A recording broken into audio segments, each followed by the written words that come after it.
Hello, അപ്പോൾ ഇന്നത്തെ എപ്പിസോഡിൽ കാണിക്കുന്നത് ഗോവിന്ദ് അങ്ങനെ പണം ആരാണ് തട്ടിയെടുത്തതെന്ന് അറിയാൻ വേണ്ടിയിട്ട് എല്ലാവരെയും ചോദ്യം ചെയ്തുകൊണ്ടിരിക്കുകയാണ്. അപ്പോൾ വിനോദ് പറയാണ്, സത്യമായിട്ടും ഗോവിന്ദേട്ടാ എനിക്ക് ഈ കാര്യത്തിൽ യാതൊരു അറിവില്ല. ഞാൻ സൈൻ ചെയ്തു എന്ന് മാത്രമേ ഉള്ളൂ. അതിനെക്കുറിച്ച് എല്ലാ അക്കൗണ്ട്സും നോക്കിയിട്ട് ഈ സുവർണയാണ്. ഇവളോട് ചോദിച്ചിട്ടുണ്ടെങ്കിൽ എല്ലാ കാര്യങ്ങളും ഇവൾ പറയുമെന്ന് പറയാൻ കേട്ടോ. സുവർണ ഇത് കേട്ടിട്ട് ഞെട്ടി ഇങ്ങനെ നോക്കുവാണ് ഇനി എന്ത് ചെയ്യുന്നുള്ള രീതിയിൽ. അപ്പോൾ ഗോവിന്ദ് പറയാണ്, വിനോദിന് ഈ കാര്യത്തിൽ എന്തെങ്കിലും മനസ്സറിവുണ്ടോ എന്ന് അറിയാൻ വേണ്ടിയിട്ട് ചോദിച്ചതേ ഉള്ളൂ. ആരാണ് പണം മാറ്റിയതെന്നും ആർക്കാണ് കൊടുത്തതെന്നൊക്കെ കൃത്യമായ തെളിവുകൾ എൻ്റെ കയ്യിലുണ്ട്. രാധിക അപ്പോൾ സംശയത്തോടെ വരുണിനെയും വിനോദിനെയും മാറി മാറി നോക്കുന്നുണ്ട് കേട്ടോ. അങ്ങനെ ഗോവിന്ദ് പറയാണ്, 25 ലക്ഷം രൂപ അയച്ചിരിക്കുന്നത് കരൺ നായിക് എന്ന ആളുടെ അക്കൗണ്ടിലേക്കാണ്. ഇത് കേട്ട് ഞെട്ടിത്തെരിക്കാണ് വരുണും രാധികാമയും. അങ്ങനെ രാധികാമ്മ ചിന്തിക്കുകയാണ്, കരൺ നായക്കിന് ഗീതുവിനെ ഇല്ലാതാക്കാൻ വേണ്ടിയിട്ട് ഏർപ്പാടാക്കിയ കില്ലറാണെന്ന് ഗോവിന്ദ് അറിഞ്ഞു കാണുമോ? അങ്ങനെയാണെങ്കിൽ ഇന്നത്തോടെ എല്ലാ പണിയും തീർന്നു. ഗോവിന്ദ് അപ്പം പറയാണ്, ആ ക്യാഷ് എന്തിനു വേണ്ടിയിട്ട് ആര് പറഞ്ഞിട്ട് അയച്ചു എന്ന് സുവർണ പറഞ്ഞാൽ മതി എന്ന് പറയാണ്. സത്യം പറഞ്ഞ് രക്ഷപ്പെടണോ അതോ നിനക്ക് ജയിലിൽ പോകണോ എന്ന് ചോദിക്കുകയാണ്. പെട്ടെന്ന് സുവർണ പറയാണ്, വരുൺ സാറ് പറഞ്ഞിട്ടാണ് ഞാൻ ആ ക്യാഷ് അയച്ചത്. ഇത് കേട്ട് പിന്നെയും ഞെട്ടുവാണ് നമ്മുടെ വരുണും രാധികയും.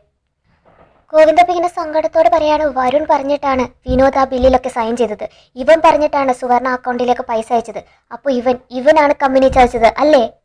ഒന്നും പറയാനാകാതെ സ്തബ്ധയായി നിൽക്കുവാണ് കേട്ടോ നമ്മുടെ വരുണും ഗോവിന്ദും. അപ്പോൾ രാധികാമ്മ ഇങ്ങനെ ചിന്തിക്കുകയാണ്, എന്തെങ്കിലും പെട്ടെന്ന് ചെയ്തില്ലെങ്കിൽ ഗോവിന്ദ് വരുണിനെ അടിച്ച് പുറത്താക്കും.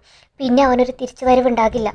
ഇനി ആകെ ഒരു വഴിയേ ഉള്ളൂ എന്ന് പറഞ്ഞ് പെട്ടെന്ന് വരുണിൻ്റെ കോളറിനെ കയറി പിടിക്കുകയാണ് കേട്ടോ. ഗോവിന്ദ് അപ്പോൾ തല്ലാനെന്തോ വരുണിൻ്റെ അടുത്തേക്ക് വരുന്നുണ്ട്. പക്ഷേ രാധികാമ്മ കിട്ടിയ അവസരം മുതലാക്കി കരണക്കുറ്റി നോക്കി വരുണിനെ അടിക്കുകയാണ്. സ്വന്തം സ്ഥാപനത്തെ ചതിക്കാൻ വേണ്ടിയിട്ട് നിനക്ക് എങ്ങനെ തോന്നിയടാ പറയുന്നു പറഞ്ഞ് പിന്നെ അടിക്കാനാകുമ്പോൾ ഗോവിന്ദ് തടയാണ് കേട്ടോ.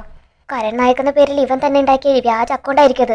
ഇങ്ങനെ ഒരു തട്ടിപ്പുണ്ടാക്കി ഇവനെ ഇനി ഇവിടെ വച്ച് പൊറപ്പിക്കാൻ പാടില്ല എന്നൊക്കെ പറയാൻ കേട്ടോ രാധികാമ്മ. ഇറങ്ങിപ്പോടാ, നിന്നെ എനിക്ക് കാണണ്ടോ, ഇനി ഇറങ്ങിപ്പോ എന്ന് പറഞ്ഞ് വരുണിനെ തള്ളി പുറത്താക്കുവാണ്.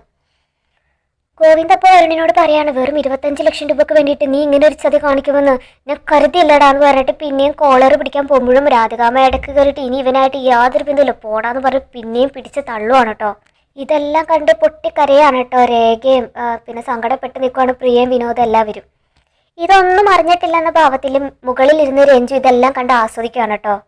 പെട്ടെന്ന് സുവർണയും പുറത്തേക്ക് വന്നിട്ട് വരുണിനെ സമാധാനിപ്പിക്കാൻ ശ്രമിക്കുന്നുണ്ട്. അപ്പോൾ വരുൺ പറയുന്നുണ്ട്, നിനക്ക് ആ സ്വയം കുറ്റം കൂടെ ഏറ്റിരുന്നെങ്കിലേ ഞാനിങ്ങനെ അനുഭവിക്കേണ്ടി വരില്ല. ഇത് ഞാൻ ചെയ്ത മൊണ്ടത്തരം ഇതിനെല്ലാം കാരണം എന്ന് പറഞ്ഞ് തിരിഞ്ഞു നോക്കുന്നത് ഗീതുവിൻ്റെ മുഖത്തേക്കാണ് കേട്ടോ. ഗീതുവും ഷിബുവും അപ്പോൾ നേരെ അറക്കലേക്ക് വരുവാണ്. ഗീതുവിനെ കണ്ട ഉടനെ വരുൺ പറയാണ്, ഓ വന്നോ, ഇവിടെ എല്ലാം ഒപ്പിച്ചു വെച്ചിട്ട് ഒന്നും അറിയാത്ത ഭാഗത്തിൽ നീ അങ്ങോട്ട് മാറിക്കളഞ്ഞല്ലേ. എല്ലാ തെളിവുകളും ഏട്ടനെ കൈമാറി എന്നെ ഇവിടുന്ന് പുറത്താക്കാനുള്ള നിന്റെ ഉദ്ദേശം നടന്നു അല്ലേ? അപ്പോൾ ഗീതു പറയാണ്, കാര്യം പറഞ്ഞിട്ട് ദേഷ്യപ്പെട്ടു, ഇതിപ്പോൾ പൊട്ടനാട്ടം കാണും പോലെയാ. അപ്പോൾ കലി തുള്ളി നിൽക്കണം കേട്ടോ വരുൺ. അപ്പോൾ പറയാണ്, നീ വെറുതെ പൊട്ടം കളിക്കൊന്നും വേണ്ട. നീ ഇനി എത്ര ക്യാമറ വെച്ചാലും എനിക്കിനി ഒരു പ്രശ്നമല്ല. മറ്റുള്ളവരുടെ മുമ്പിൽ ഞാനിപ്പോൾ കമ്പനി ചതിച്ചവനും ഒറ്റക്കൊടുപ്പുകാരനുമായി. ഞാൻ തട്ടിപ്പുകാരനും വഞ്ചകനൊക്കെയാണ്. പക്ഷെ ഇന്നവരെ എന്നെ ആരും കള്ളനെ പോലെ നോക്കിയിട്ടില്ല. പക്ഷെ ഇന്ന് ഞാൻ എല്ലാവരുടെയും മുമ്പിൽ പരഹാസ്യനായിട്ട് നോക്കി നിന്നു. എന്നെ ഇവിടേക്ക് കൈ പിടിച്ചുകൊണ്ട് വന്ന അമ്മ തന്നെ എന്നെ ഇവിടെ പുറത്താക്കി എന്നൊക്കെ പറയാൻ കേട്ടോ. ഗീത ഇപ്പോൾ ഇതൊന്നും അറിയാതെ ഇങ്ങനെ ചിന്തിക്കുകയാണ് എന്താ ഇപ്പോൾ ഇവിടെ സംഭവിച്ചതെന്ന്. പയം പറയാണ്, ഞാനിവിടെ ഇപ്പോൾ ഒരു ഭിക്ഷക്കാരനെ പോലെ പടിയിറങ്ങും. അതിനെല്ലാം കാരണം നീയാ. ഈ കുടുംബത്തിൽ കയറി ഭരിക്കാന്ന് നീ കരുതണ്ട. എനിക്കിപ്പോൾ കിട്ടിയ ശിക്ഷയ്ക്ക് പകരം ഞാൻ നിനക്ക് വിധിക്കുന്നത് മരണമാണ്.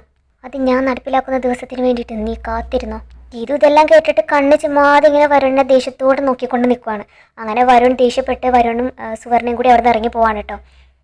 അപ്പോൾ അജാസ് വന്നിട്ട് പറയാണ്, മേഡത്തിൻ്റെ എന്തായാലും ബുദ്ധിപരമായ നീക്കം എനിക്ക് ഇഷ്ടപ്പെട്ടു. അങ്ങനെ വരുൺ പുറത്തായി. പക്ഷേ കൂടുതൽ തെളിവുകൾ ഇരുന്നെങ്കിലേ ഇപ്പോൾ ഇവിടെ ഉള്ളവരെല്ലാവരും നമുക്ക് പുറത്താക്കാൻ പറ്റാനായിരുന്നു. അങ്ങനെയായിരുന്നെങ്കിൽ ഏജിയം ഗ്രൂപ്പ് നമുക്ക് രക്ഷപ്പെടുത്താമായിരുന്നു എന്ന് പറയാൻ കേട്ടോ. അപ്പോൾ ഗീതു പറയാണ്, ഇവിടെ എന്താ നടന്നതെന്ന് എനിക്കിപ്പോഴും മനസ്സിലായിട്ടില്ല. അപ്പോൾ അജാസ് എല്ലാം വിശദമായിട്ട് ഗീതുവിനോട് പറയാണ് കേട്ടോ. അപ്പോൾ ഗീതു പറയാണ്, അവർക്കെതിരെ ഞാൻ ചില തെളിവുകൾ ഉണ്ടാക്കി എന്നുള്ളത് സത്യമാണ്. പക്ഷെ ഞാനത് കണ്ണേട്ടനോട് ഇതുവരെ പറഞ്ഞിട്ടില്ലെന്ന് പറയാൻ കേട്ടോ. അപ്പോൾ അജാസ് പറയാണ്, എന്നാൽ പിന്നെ ഗോവിന്ദ് സാർ നേരിട്ട് തന്നെ കണ്ടെത്തിയതായിരിക്കും. എന്തായാലും ഒരു കാര്യം ഉറപ്പാണ്, കുറച്ച് നാളത്തേക്ക് വരുണിൻ്റെ ശല്യം ഉണ്ടാവില്ല. അങ്ങനെ ഗീതു ചെറിയ സന്തോഷത്തോടെ വീടിനകത്തേക്ക് കയറുവാണ്. കയറുമ്പോൾ തന്നെ കാണുന്നത് രേഖ ഇങ്ങനെ വിഷമിച്ച് കരഞ്ഞ് നിലവിളിച്ചിരിക്കുന്നതാണ് കേട്ടോ. അങ്ങനെ ഗീതു കയറി വരുന്നത് കണ്ട് രാധികാമ്മ ഇങ്ങനെ മനസ്സിൽ പറയാണ്, വരുണിനെ എങ്ങനെയെങ്കിലും തിരിച്ചു കൊണ്ടുവരണം എന്നൊക്കെ എനിക്കറിയാം. ഇവള് കാണിക്കുക ഇപ്പം തന്നെ ഷോ തുടങ്ങാമെന്ന് ഇങ്ങനെ ചിന്തിക്കുവാണ്. രേഖ, വരുൺ ഇവിടെ നിന്ന് ഇറങ്ങിയ സാഹചര്യത്തിൽ നിനക്കെന്താ ഇവിടെ കാര്യം? നീയും ഇപ്പം തന്നെ ഇവിടെ നിന്ന് ഇറങ്ങണം എന്ന് പറയാണ് രാധിക. വരുണിൻ്റെ കൂടെ രേഖ ജീവിക്കേണ്ടത്. അവനെവിടെയെങ്കിലും ഇവളെ അവിടെ കൊണ്ടുപോയി വിടണം. ഇറക്കി വിട്ടെന്നുള്ള പേരദോഷമൊന്നും കേൾക്കാൻ എനിക്ക് താല്പര്യമില്ലെന്നൊക്കെ പറയാൻ കേട്ടോ. രേഖ അപ്പോൾ സങ്കടത്തോടെ ഗീതുവിനെ നോക്കുകയാണ്. അപ്പോൾ ഗീതു പറയാണ്, ഇത്തരം അഭിപ്രായങ്ങൾ ഈ കുടുംബത്തിലുണ്ടെങ്കിലേ അത് പറയേണ്ടത് കണ്ണേട്ടനാ. രേഖേച്ചിയുടെ കാര്യത്തിലും തീരുമാനം എടുക്കേണ്ടത് അദ്ദേഹം.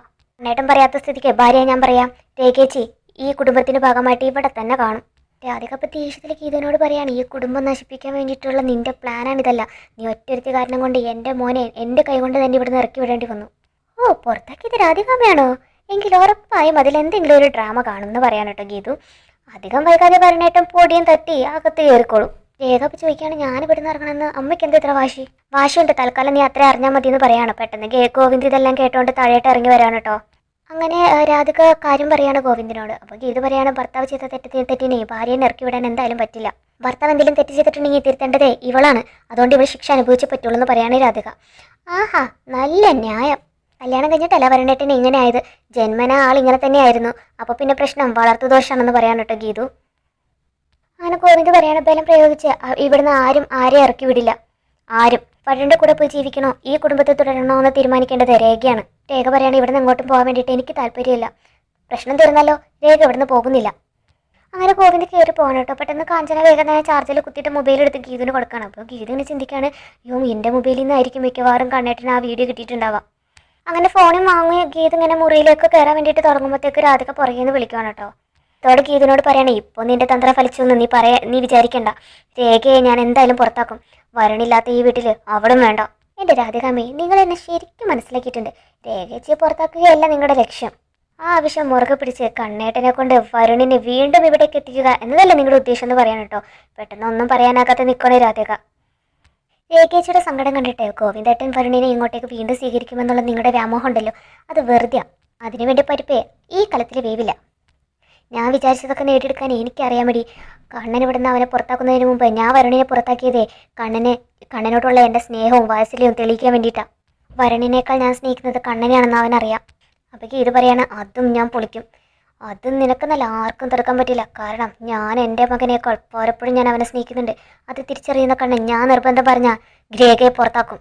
വരുണിനെ തിരിച്ചു കൊണ്ടുവരാൻ വേണ്ടിയിട്ട് നിങ്ങൾക്ക് ഏത് മാർഗവും സ്വീകരിക്കാം. പക്ഷേ ഇവിടുന്ന് രേഖയെ പുറത്താക്കാൻ വേണ്ടിയിട്ട് നിങ്ങൾക്ക് എന്തായാലും പറ്റില്ല. ഈ കളിയിൽ നിങ്ങൾ തോറ്റു പോകും എന്ന് പറഞ്ഞ് ഗീതു തിരിച്ചു നടക്കുകയാണ് കേട്ടോ. ഇതൊക്കെ കൊണ്ട് ദേഷ്യം സഹിക്കാൻ വയ്യാതെ നിൽക്കുകയാണ് രാധികാമ്മ. അങ്ങനെ റൂമിൽ കയറി ഗീതു പെട്ടെന്ന് ഡ്രസ്സൊക്കെ മാറാൻ വേണ്ടിയിട്ട് സാരിയുടെ പിന്നെ കഴിക്കുകയാണ് കേട്ടോ. പെട്ടെന്ന് ഇതൊന്നും അറിയാതെ ഗോവിന്ദ് റൂമിലേക്ക് കയറുമ്പോൾ കാണുന്ന കാഴ്ച നമ്മുടെ ഗീതു ഇങ്ങനെ സാരി അയക്കാൻ തുടങ്ങുന്നതാണ് കേട്ടോ. പെട്ടെന്ന് ഗോവിന്ദ് ചമ്മലോടെ തിരിഞ്ഞിട്ട് സോറി എന്ന് പറയാണ്. അപ്പോൾ ഗീതു ചോദിക്കാൻ ഒന്ന് ഡോറിൽ തട്ടിയിട്ട് വന്നുകൂടെ കണ്ണേട്ടാ. അപ്പോൾ ഗോവിന്ദ് പറയാണ് ഞാൻ സോറി പറഞ്ഞല്ലോ. ഓ ഇനിയിപ്പോൾ സോറി പറഞ്ഞിട്ട് എന്താ, എല്ലാം കണ്ടില്ലേ, ആകെ എനിക്ക് നാണക്കേടായില്ലേ. എന്നെ മാത്രം കുറ്റം പറയേണ്ട. അത്രക്ക് നാണമാനമുള്ളവരെ റൂം ലോക്ക് ചെയ്തിട്ട് വേണം ഡ്രസ്സ് മാറാൻ. ഓഹോ അപ്പോൾ കുറ്റം മൊത്തം എൻ്റെ ആയോ? എല്ലാം കണ്ട് രസിച്ച കണ്ണേട്ടൻ ഇപ്പോൾ പുണ്യവാൻ. അതിന് ഞാനൊന്നും കണ്ടില്ലല്ലോ. ഓ അപ്പോൾ കാണാത്തൊരു സങ്കടം ഉണ്ടല്ലേ. എൻ്റെ പൊന്നോ എനിക്ക് അത്യാവശ്യമായിട്ടൊരു കാര്യം പറയാനുണ്ടായിരുന്നു. അത് പറയാൻ വേണ്ടിയിട്ട് ഞാൻ അറിയാതെ കയറി വന്നതാണ്. അപ്പോൾ ഇത് പറയണം ഓക്കെ ഇപ്പോൾ തൽക്കാലം എനിക്ക് ഡ്രസ്സ് മാറണം. ഞാൻ ഡ്രസ്സ് മാറിക്കാനായിട്ട് വിളിക്കാൻ തൽക്കാലം കണ്ണേട്ടൻ പുറത്തിറങ്ങി നിൽക്കുന്നു പറയാൻ കേട്ടോ. അപ്പോൾ എന്ത് പറയണം നീ ഡ്രസ്സ് മാറിക്കോ, ഞാൻ ഇങ്ങനെ തിരിഞ്ഞ് നിന്ന് സംസാരിച്ചോളാം. അയ്യടാ അങ്ങനെ പൊളിഞ്ഞു നോക്കി രസിക്കേണ്ട. കണ്ണേട്ടൻ കാര്യം പറ, ഞാൻ എന്നിട്ട് വേഷം മാറിക്കോളാം. അല്ല അമ്മ പറഞ്ഞതിലും കാര്യമുണ്ട്. വരുണും രേഖയും ഒരുമിച്ച് ജീവിക്കുന്നത് നല്ലത്. എന്നാലേ അവരുടെ ബന്ധത്തിനൊരു കൂടിച്ചേരലുണ്ടാവുള്ളൂ. ഇവിടെ കുറേ കാലം ഒരുമിച്ച് ഒരു റൂമിൽ കഴിഞ്ഞിട്ടും ഇവിടുത്തെ ചന്ദ്രൻ എപ്പോഴും തന്നെയാണ്. എന്നിട്ട് പിന്നെ മറ്റുള്ളവരുടെ ഇഴ കൂട്ടാൻ വേണ്ടിയിട്ട് നടക്കുക. കഷ്ടം തന്നെ എന്നൊക്കെ ചിന്തിക്കാനോട്ടെ ഗീതു. ഗോവിന്ദ് ചോദിക്കേണ്ട വരുണും രേഖയും താമസിക്കുന്നത് ഒരുമിച്ച് വേണമെന്ന് നിനക്ക് തോന്നുന്നില്ലേ? അപ്പോൾ ഗീതു പറയാണ് ഇല്ല ഒട്ടും തോന്നുന്നില്ല. ഈ വീട്ടിൽ തന്നെ വരുണേട്ടൻ രേഖച്ചിക്ക് സമാധാനം കൊടുക്കുന്നില്ല. ഇനി പുറത്തെങ്ങാനും രണ്ടുപേരും പോയി താമസിച്ചാലേ മൂന്നിൻ്റെ അന്ന് മിക്കവാറും വരുണേട്ടൻ രേഖച്ചിനെ ഫാനിൽ കെട്ടി തൂക്കും. ഇത് കെട്ടി അന്തം വിട്ട് നിൽക്കുകയാണ് കേട്ടോ ഗോവിന്ദ്. അതുകൊണ്ട് എനിക്ക് എന്തായാലും രണ്ടുപേരും ഒരുമിച്ച് നിൽക്കുന്നതിൽ വലിയ യോജിപ്പൊന്നുമില്ല. അപ്പോൾ ഗോവിന്ദ് പറയാണ് കാര്യം അമ്മ അപ്പോൾ പറഞ്ഞപ്പോൾ ഞാൻ വിചാരിച്ചു അതാണ് ശരിയെന്ന്. പക്ഷെ ഇപ്പോൾ നീ പറഞ്ഞപ്പോൾ എനിക്ക് തോന്നുന്നു ഇതാണ് ശരിയെന്ന്. അങ്ങനെ ഇന്നത്തെ എപ്പിസോഡ് തീരുവാണ്.